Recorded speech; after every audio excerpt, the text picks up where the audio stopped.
Sekarang kalau ada lembaga baru, ya izin ke FIFA. Dengan alasan-alasan yang masuk akal bahwa federasi baru ini tidak bisa membangun kembali PSSI. Kenapa kita tidak seperti Brunei Darussalam membuat federasi baru yang dimana federasi itu diakui oleh pemerintah, dipercaya oleh pemerintah dan didukung oleh masyarakat. Seandainya ada federasi yang baru sebagai pengganti daripada PSSI, tentunya prosesnya panjang.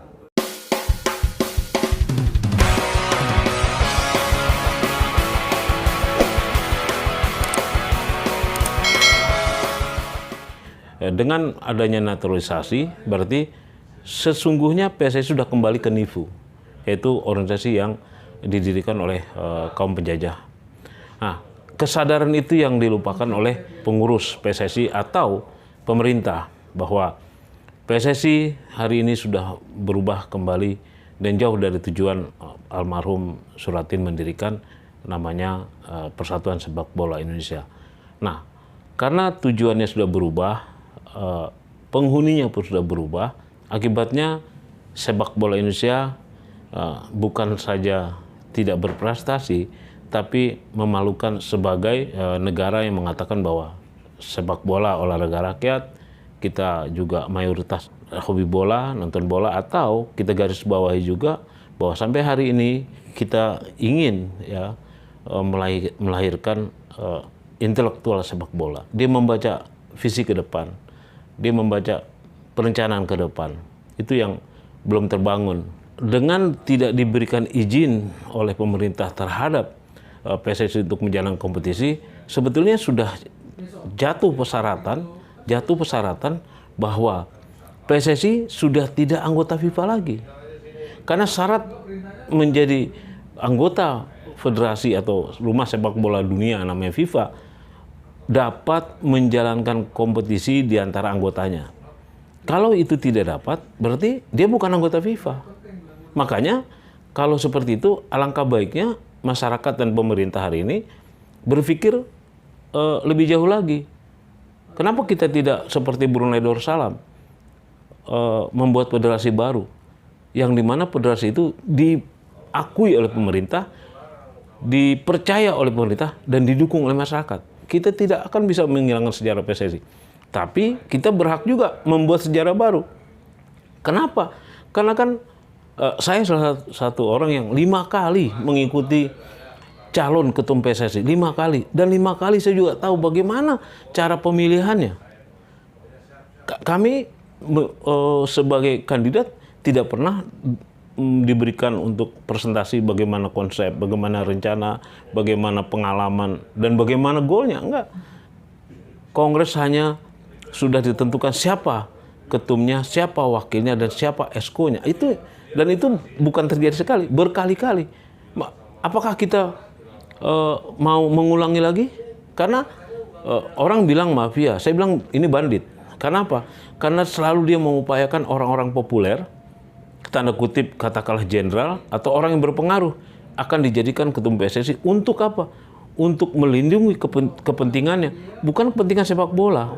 Soekarno pernah mengatakan di ulang tahun 20 tahun 55 itu mengatakan bahwa sepak bola tidak boleh diurus oleh kelompok atau perseorangan. Hari ini diatur oleh kelompok dan perseorangan. Dampaknya apa? Ya dampaknya hari ini. Pemerintah tidak percaya, masyarakat tidak percaya, bahkan anggotanya pun. Dari 211 anggota FIFA, salah satu federasi yang tidak memiliki kantor, ya PSSI. Katakannya ada, tapi ada persyaratan-persyaratan mutlak yang harus dimiliki. Yaitu satu, bendera negara setempat, kalau di Indonesia bendera merah putih, didampingi oleh bendera AFC karena kita zona Asia. Ketiga adalah bendera FIFA, dan diikuti bendera anggota-anggotanya. Sampai hari ini, di mana kantornya? Di mall. Yang tidak bisa dipasang bendera FIFA, bendera AFC, atau merah putih, karena bendera mall yang akan terpasang.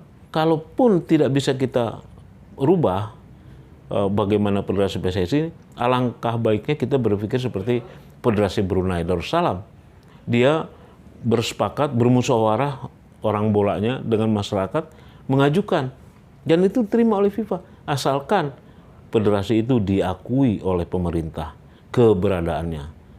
Semuanya kembali kepada seorang presiden, apakah sepak bola mau maju atau tidak. Meskipun waktu itu Pak Jokowi sudah mengatakan ke Menpora, Pak Menpora, sepak bolanya. Hari ini Seandainya harus dibuat federasi yang baru pengganti PSSI, sangat tidak mudah karena prosesnya pasti akan panjang, tetapi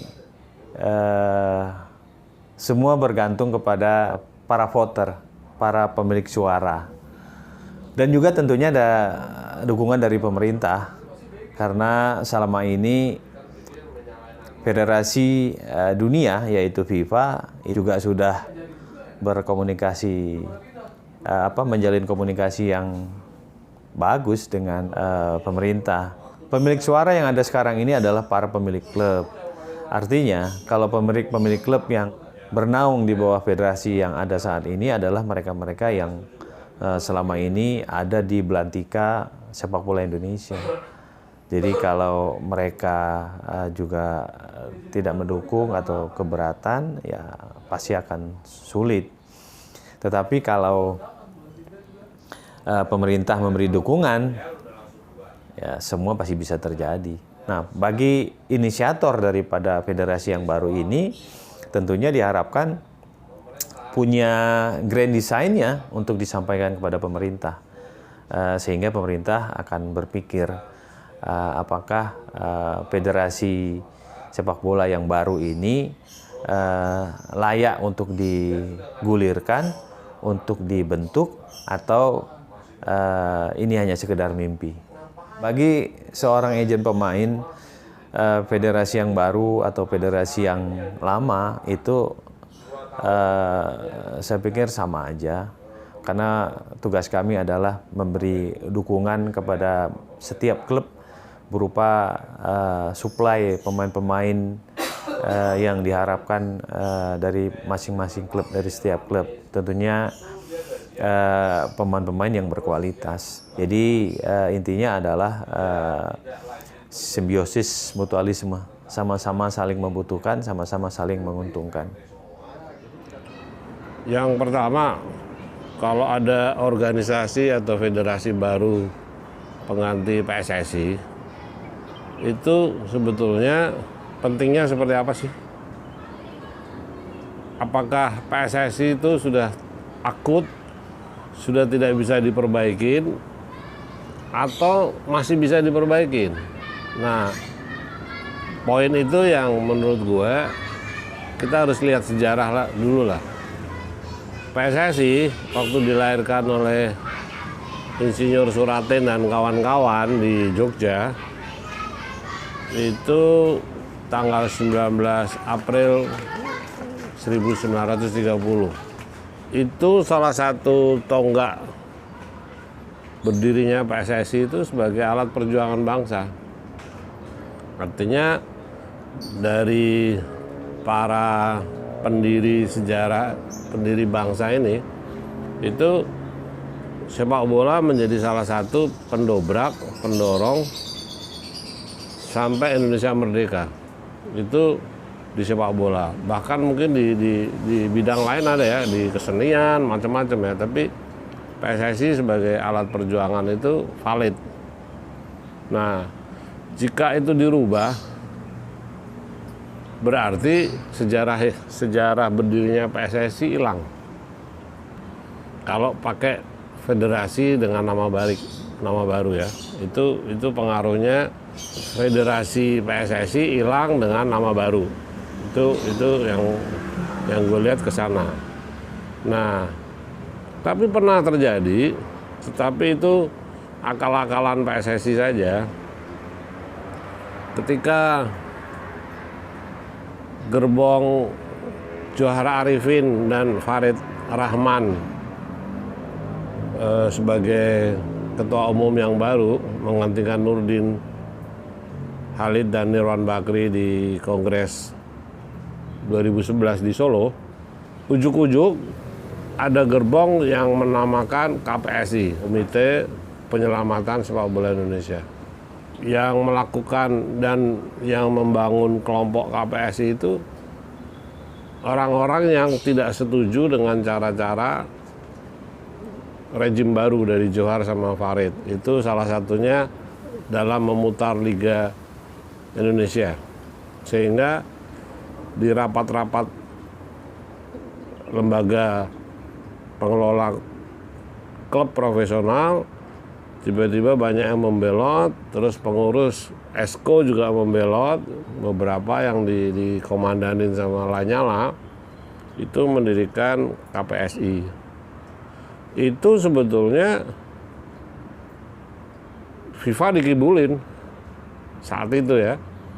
Nggak mungkin FIFA ujuk-ujuk menerima, mengakui gitu ya, tiba-tiba ada lembaga seperti KPSI.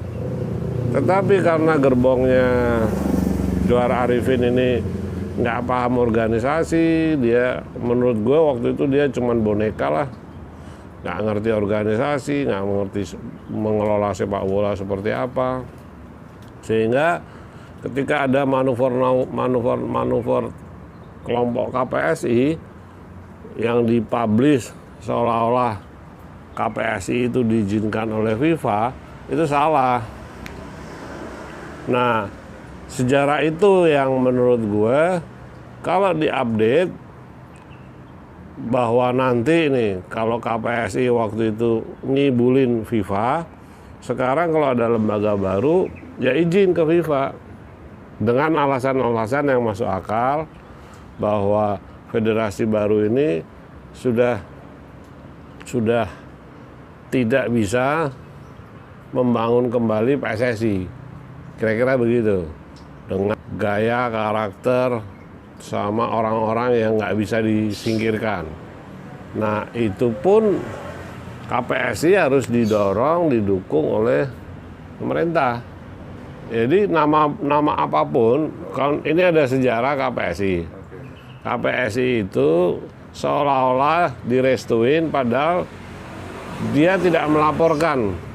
Jadi situasinya saat itu, KPSI tidak melaporkan ke FIFA, tapi seolah-olah dipublikasikan bahwa dia direstuin oleh FIFA karena ketidaktahuan PSSI rejimnya Johar sama Farid, sehingga KPSI dengan voter-voter yang membelot, terutama anggota Liga 1, itu akhirnya rejimnya Johar Arifin sama Farid runtuh.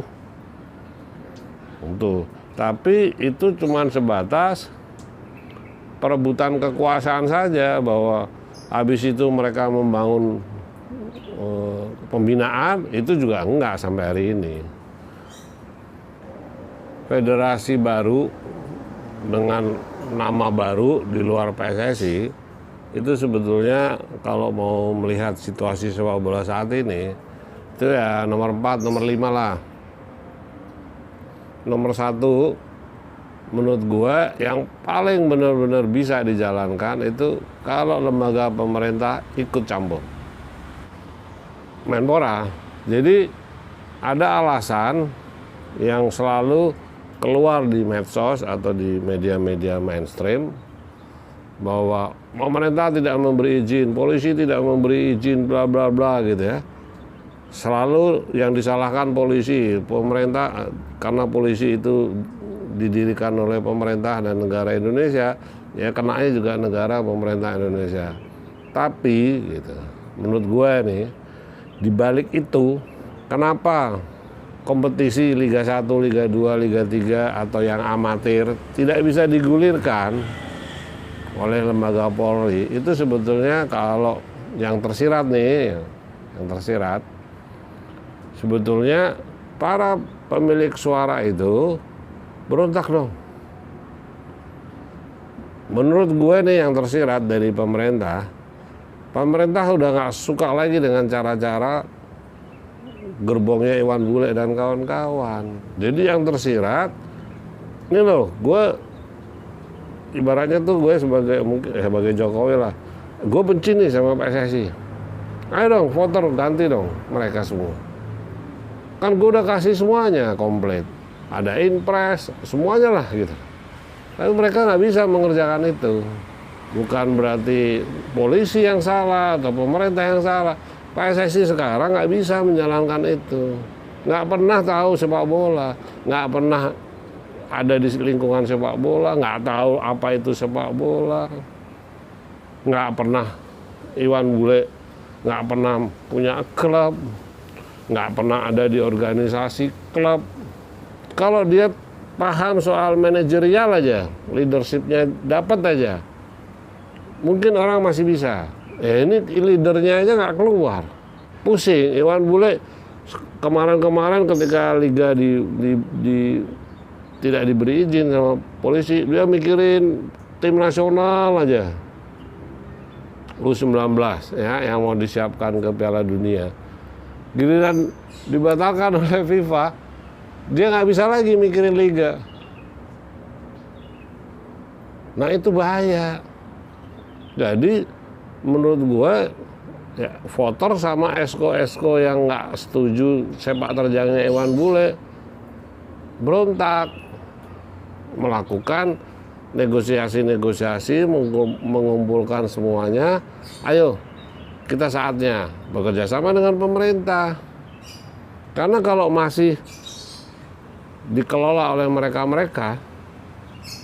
nanti juga ada KLB katakan gitu, terus yang mengelola KLB mereka lagi, ya tetap aja berlangsung seperti sekarang.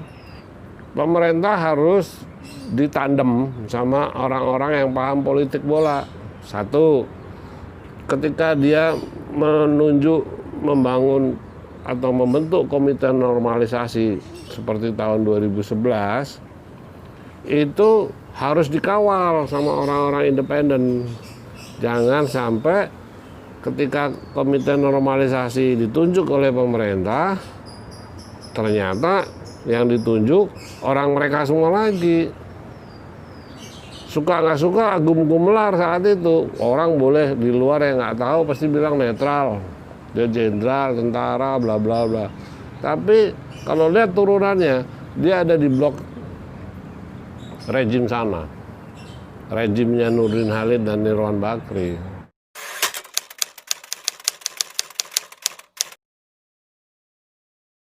Harus memanggil dulu karena ada kasus. Ada kasus jual beli manajer tim nasional U20 yang dimana itu dikepreskan, dibikin kepres oleh presiden ya kan, nomor 19 tentang panitia Piala Dunia. Panitia Piala Dunia itu namanya INAVOG ya kan, ketuanya Menpora. Di struktur organisasi INAVOG itu ada 3 orang yang ditunjuk dan sudah ditulis di kepres itu. Ketuanya Zainuddin Amali, Menpora. Terus ketua pembangunan infrastruktur itu Menteri Menteri PUPR, Basuki Hadi Mulyono. Terus yang ketiga yang ditunjuk itu adalah ketua bidang prestasi tim nasional. Itu Iwan Bule merangkap ketua umum PSSI. Sementara itu dianggarkan 56 miliar.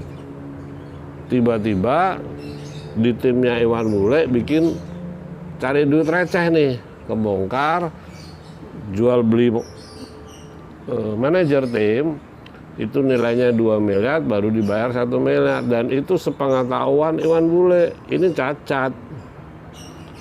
Menpora sebagai ketua INAVOG posisinya ambil dulu ini, panggil dulu Iwan Bule, selidikin, habis itu pasti terjadi ya, dia dicopot dari INAVOG. Jadi pemerintah harus mencopot nama Iwan Bule dari INAVOG. Bahwa Iwan Bule masih jadi ketua umum PSSI silakan, tapi ketika itu dijalankan oleh Menpora, geger. Ketika dia bicara dicopot, berarti kasus. Jadi kalau tahun 2023 INAVOG masih dipertahankan, kan ketua umum PSSI-nya si Iwan Bule udah nggak jadi anggota INAVOK.